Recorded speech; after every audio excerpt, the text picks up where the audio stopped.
Okay, so we're going to continue to work with matrices of multiplication.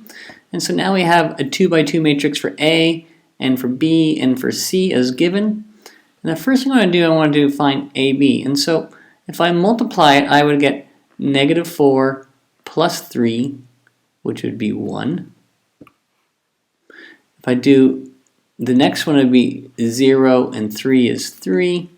Negative 2 times negative 2 is 4. 5 and 1 is 9, and then negative 2, 0, and I get 5. And so that is a lot to do there, but that is AB. And if I go to my calculator here, I've already taken the liberty to add A, B, and C in here, so I want to go A, and I'm going to go times B,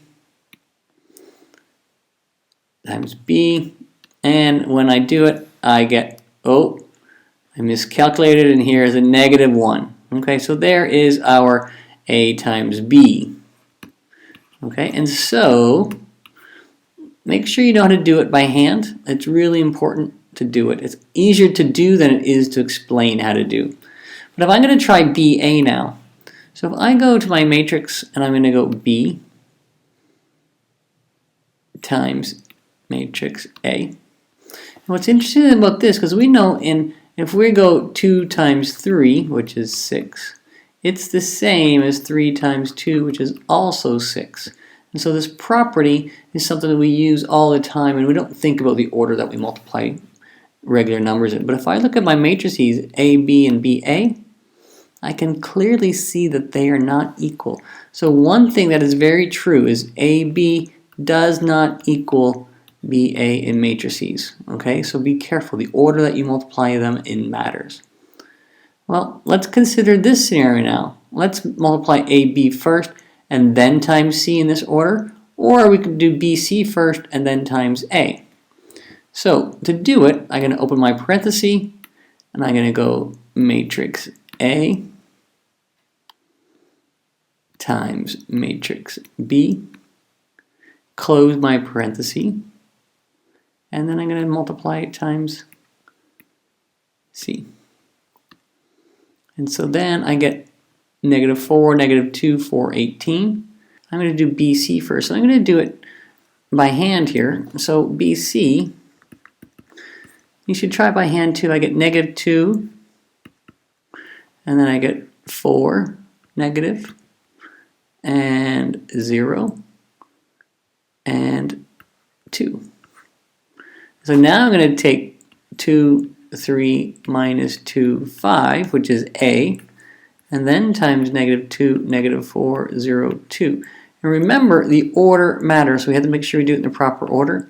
So now I get negative 2 times 2 is negative 4.